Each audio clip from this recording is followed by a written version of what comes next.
The red sky above Fire Moon 9 was full of smoke and fire. A rescue ship broke through the clouds. The pilot, a human named Jaren Cross, looked down at the burning forests.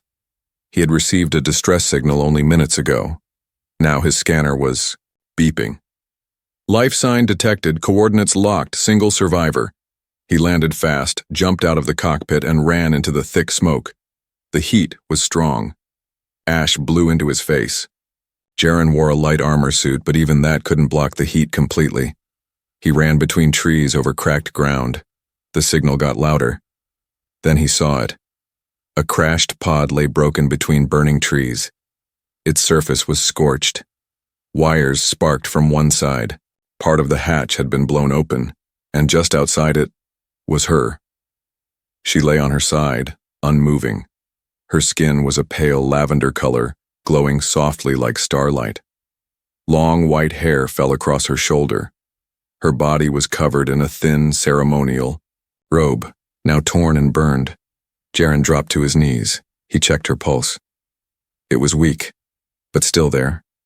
"She's alive," he whispered. Suddenly the fire behind him cracked louder. Trees were falling. There was no time to think. He picked her up gently in his arms. Her body was light, almost too light. She moaned softly, her head falling against his chest. As he turned to run back to the ship, she whispered something in a soft voice.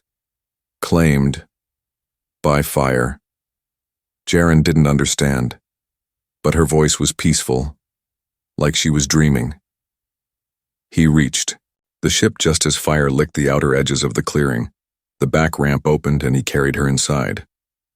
The medbed scanned her automatically. Unknown species, critical condition, beginning stabilization. He removed the burned robe carefully and covered her with a soft blanket. Then he sat beside the bed and waited. 2 hours passed. Her body healed slowly with the med system's help. Jaren didn't leave her side. He looked at her face. Peaceful, beautiful, strong. "Who are you?" he asked quietly. "And what did I just step into?" The ship landed on Valari Station, a neutral zone shared between alien cultures and humans. As soon as the ramp opened, a group of tall, armored alien warriors appeared, their eyes locked on the bed behind Jaren. One stepped forward. "You carry the daughter of House Elveran. Where did you find her?" "She crashed," Jaren replied. "I saved her." The warrior looked at his hands. "You touched her during the fire?" "Yes." The warrior's face changed. "You lifted her from flame, carried her through ash, and she lived." "Yes," Jaren said again. "Why?" The warrior dropped to one knee. The others followed. Jaren stepped back. "What's happening?" A woman in silver robes stepped forward. "She is sacred, a highborn, and you have performed the rite of firebond." "What does that mean?" Jaren asked. The woman's voice was calm and serious. "In our law, if a male lifts a pure daughter from flame with bare arm, then she becomes his. Her purity, her name, her first night, all belong to him." Jaren's eyes widened.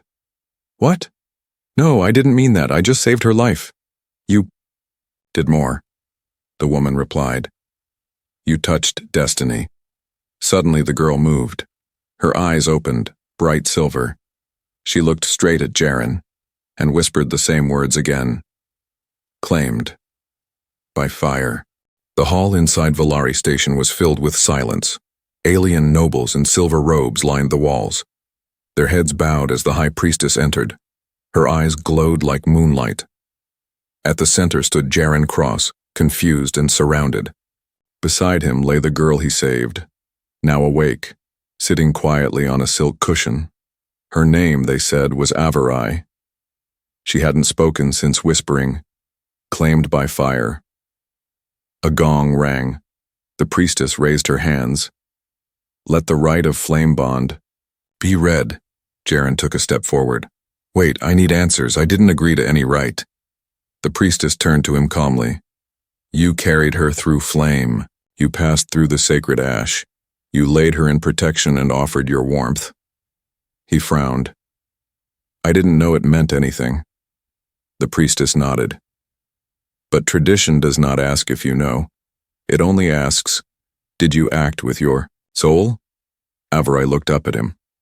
Her face was calm, but her eyes held something old, heavy. Jaren felt a chill. The priestess continued.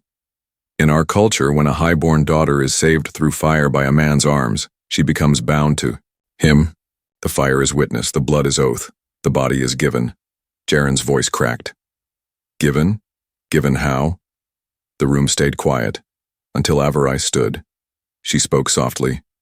They believe, I must give you my purity, my body, my bond. Jaren turned toward her, shocked. No, that's not why I saved you. I didn't even know you, she nodded.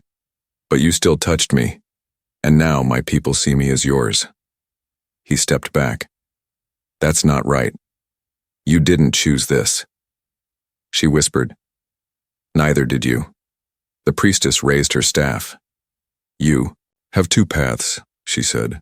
Complete the rite in privacy over 7 nights, or walk away and leave her marked as unbonded, a symbol of rejection. Jaren looked around. He wasn't angry. He was scared, scared of hurting her. Scared of disrespecting an ancient law, but most of all, he was scared of the look in her eyes, like she was waiting to be discarded.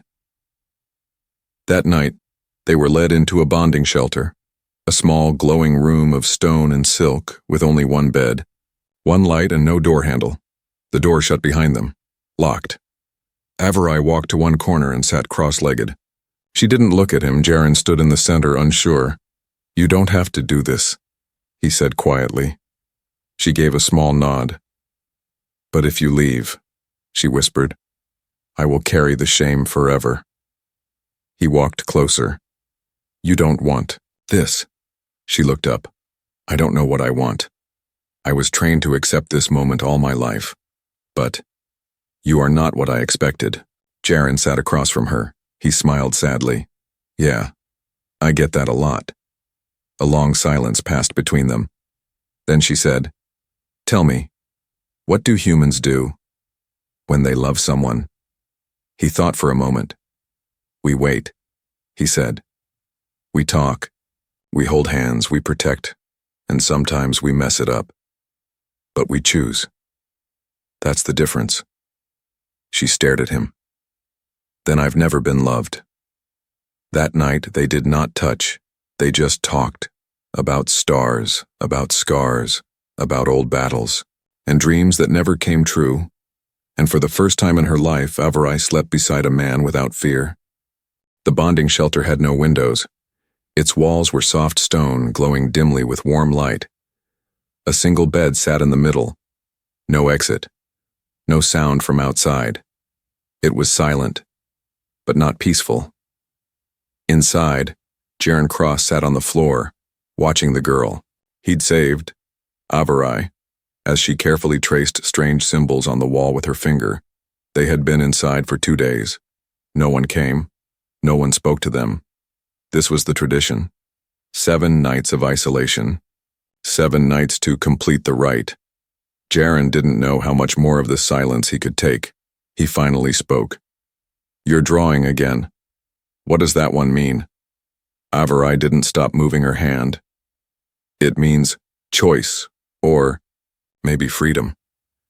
Our language doesn't always separate them. That's interesting, he said softly. She looked at him. Yours does? He nodded. Yeah, where I'm from, choosing something and being free from it don't always go together. Avarai sat down across from him. Her long white hair flowed over her shoulders. Her silver eyes seemed distant. I was raised to believe this. Shelter was holy, she said. But now it feels like a cage. Jaren agreed silently. Not because it was cold, not because they were trapped, but because they were being watched by invisible rules, judged by laws they couldn't see. She leaned back. Do humans have places like this? Jaren laughed quietly. Not like this. We don't do bonding by law. We don't lock people in a room and wait. Then how do you know it's real? She asked. Jaren paused. We don't, he said, honestly. We just take the risk. Avarai was quiet. Then she whispered, "You are nothing like the men I was taught to expect." Jaren raised an eyebrow. "What do you mean?" "In stories," she said, "humans are wild, cold. Some believe you eat your mates after joining." Jaren blinked. "Wait, what?" She smiled. "Just a little." "That was a joke," she said. "I think—" They both laughed. It felt like the first real moment between them. That night she asked a new question. "If I walked to you and placed my hands on yours, what would that mean in your culture?" Jaren thought carefully. "It would mean you trust me," he said. "It would mean you're ready to let someone hold your fear for a while." Avarai nodded slowly. Then, she did exactly that. She walked across the room, knelt in front of him, and gently placed her hands over his. Her voice was a whisper. "I'm not ready to give you everything, but I want to share this moment." He looked into her eyes. "That's enough." They stayed that way for a long time, not touching lips, not sharing beds. Just two souls, holding on. Because in a place where tradition demanded purity or shame, they chose respect. But outside the shelter, the priests were already watching. One whispered, "He has not claimed her." Another said, "Then she must be claimed by someone else." It was the fourth night inside the bonding shelter. The lights were dim, the air warm. But neither Jaren Cross nor Avarai could sleep. She sat on the edge of the single bed, staring at her own reflection in the polished wall. He sat on the floor, nearby, slowly rubbing a scar on his wrist. No one had spoken for an hour, but the silence wasn't empty. It was full of thoughts, doubts, feelings they couldn't name. Finally, Avarai broke the silence. Her voice was barely a whisper. "Do you know what it means for a girl like me? To be left untouched?" Jaren looked up at her. "No, but I think it means people will talk." She nodded slowly. "In my world, a man who does not complete the rite is seen as rejecting the girl. They'll say I was unworthy, not beautiful enough, not soft enough." She looked down. "Not pure enough." Jaren stood, walked to her slowly, and sat beside her, keeping just enough space. "You think I don't want you?" She didn't answer. He reached out and gently touched her hand. "You think I haven't noticed how your eyes shine in the dark? Or the way you talk about stars like they're old friends?" She looked at him, startled. "I see all of it," he said. "But I also see your fear, and I respect it too much to touch what you're not ready to give." Tears welled up in her eyes, but they didn't fall. Not this time. She swallowed hard. "Do humans ever choose to wait?" Jaren smiled softly. "Sometimes. Waiting is how we show someone they're worth more than a moment." Avarai turned to him slowly. Her voice shook. "I was raised for this rite, trained to give myself without question. But you've made me question everything." She touched his face gently, not as an invitation, not as permission, but as gratitude. "You make me feel like I'm more than a rule." That night they didn't complete the rite. They lay side by side. Her head rested on his shoulder. His fingers loosely held hers. The silence returned, but this time it was peaceful. She didn't cry, because for the first time in her life, she felt chosen, not claimed. But outside the walls of the shelter, the tension was growing. In a chamber, lit by fire, a noble elder spoke in hushed tones. "The human has not touched her. He delays the rite. If she is not claimed by him, another will step forward." Another voice replied coldly, "Then prepare the challenger. We will not allow her purity to be wasted on a man who waits." On the morning of the fifth day, the doors of the bonding shelter opened for the first time. Two guards entered without speaking. Behind them came a tall figure in red armor. His skin was dark silver. His face was sharp and cold. He looked straight at Jaren Cross and said, "You refused the rite, you left her unclaimed. By our law, she is open to challenge. Avarai stood quickly. Wait, no one asked me? The armored man didn't even glance at her. This is not your decision. The human had 4 nights. He chose shame. Jaren stepped forward calmly. I chose respect. The room fell silent. The armored man growled. You are weak. And now, you must fight for her, or give her up. They took Jaren to the ritual circle, a stone arena carved deep under Valari Station. Dozens of alien nobles stood around it. Some whispered, some laughed. Most just watched. Avarai was made to sit on a silver chair near the center. She looked terrified. An elder stepped forward and announced, Trial by flame, 2 males, 1 right to bond. The winner claims the future of the daughter. Avarai stood. Her voice trembled. Why can't I choose? The elder raised his hand. Your voice was already given when you entered the fire. Jaren looked at her and gave a small nod. I'm not fighting to win you, I'm fighting so you can choose. The duel began. The challenger was fast, trained from birth in combat. Jaren had only his instincts and experience as a soldier. He blocked, dodged, got cut, bled. But he didn't stop. Every time he fell, he stood again, because Avarai was watching. Halfway through the fight, Jaren dropped his blade. The crowd gasped. The challenger smiled, but Jaren raised his hand and shouted, I will not take her by force, and not with blade, not with law, not with fire. The elder stepped forward. This is surrender? Jaren looked straight at him. No.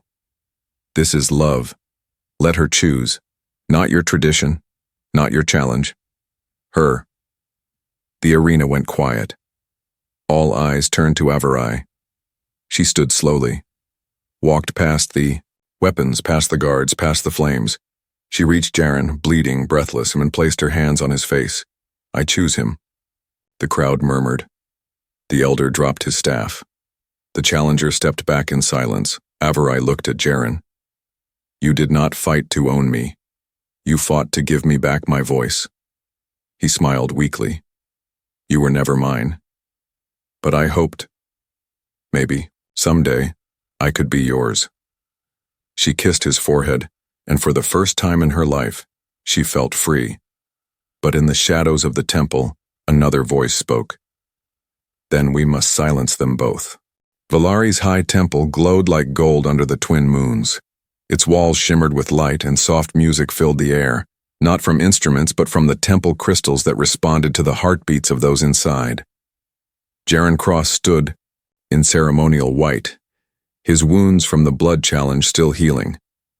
Across the hall, Avarai entered through a golden curtain, dressed in silver and flame-colored robes, her hair glowing like light on water. The people bowed as she walked past. But she didn't look at them. She only looked at him. The high priestess stood at the center of the fire circle.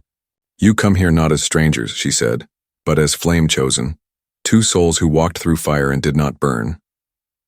Jaren looked at Avarai. She looked steady, but he could feel her hands trembling slightly. He gently touched her fingers and whispered, You don't have to do this if it feels wrong. She shook her head softly. No, I want to. Not because they expect it, because I choose it. The fire circle rose around them, a slow, swirling ring of blue flame. It did not burn flesh. It tested truth. If either heart was false, the fire would turn red, but the flame stayed soft and cool. The priestess placed her hands on both their heads. Speak your truth, before the stars, before the fire. Avarai took a deep breath.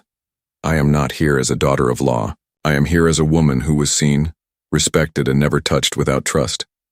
And I give my bond now, freely. Jaren followed, his voice low. I did not save her for reward. I stayed because she made me feel human again. And I give my word, to walk with her, in her world and mine. The fire circle pulsed once, then vanished. The priestess smiled. The rite of true fire is complete. This bond was not forced. It was chosen. The crowd cheered. But in the highest corner of the chamber, a figure in black armor turned away and whispered into a comm device. They completed the bond. Begin the silence protocol. Later that night, inside a quiet chamber, Jaren and Avarai sat alone. No guards, no elders. Just them. She leaned her head against his shoulder. My people will talk, she said. I know, he replied. They may never accept this. Then let's give them something they can't ignore. He turned and kissed her forehead. Oh, new story. Far above the temple, a small unmarked ship entered orbit. Inside, 3 figures loaded weapons in silence. They were not part of any house, not part of any law. They were the last believers in the old code, and now they were ready to act. The stars above Valari burned brighter than ever before. Inside the high temple, Jaren Cross and Avarai stood before the sacred flame, hands locked, hearts still. They had passed every trial. They had spoken their truth. They had made their bond, not by law but by choice. But the danger was not over. Not everyone wanted this bond to survive. Far above them, a black ship hovered in silence. Inside, masked warriors prepared to strike. They had one mission. Erase the bond. Silence the spark. Keep the old order safe. Back in the temple, Jaren looked at Avarai. You okay? He asked. She nodded. Yes, but something feels wrong. Before he could answer, the temple lights flickered. Then silence. Then a boom. The sky cracked open. The black ship fired a pulse that shattered the outer walls. Guards screamed. Bells rang. 3 assassins entered, fast and silent. Their target, Avarai. But Jaren didn't wait. He stepped between them, blade drawn. You're not touching her, the lead assassin hissed. She broke the chain. She gave herself to a human. Jaren blocked the first strike. I didn't take her. She gave herself. That's what scares you.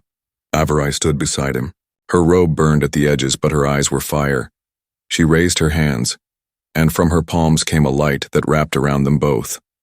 Then burn with your fear, she whispered. The assassins struck, and were stopped by a blast of golden flame. The flame didn't come from her people. It came from the bond. It was living now. It had a heart, and it refused to die. When the light faded, the assassins were gone. The temple was damaged, but still standing. People gathered. They had seen everything. And for the first time, they didn't bow. They stood. One by one, aliens and humans alike began to chant, choice, not chains, bond, not blood, flame, that never dies.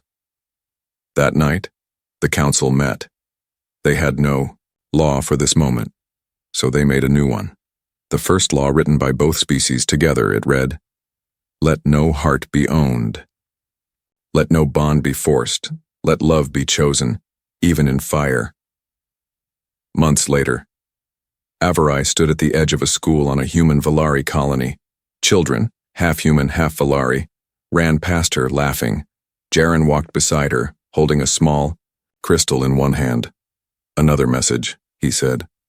More people asking how we did it. She smiled. Tell them we didn't break the old world. We just lit a better one.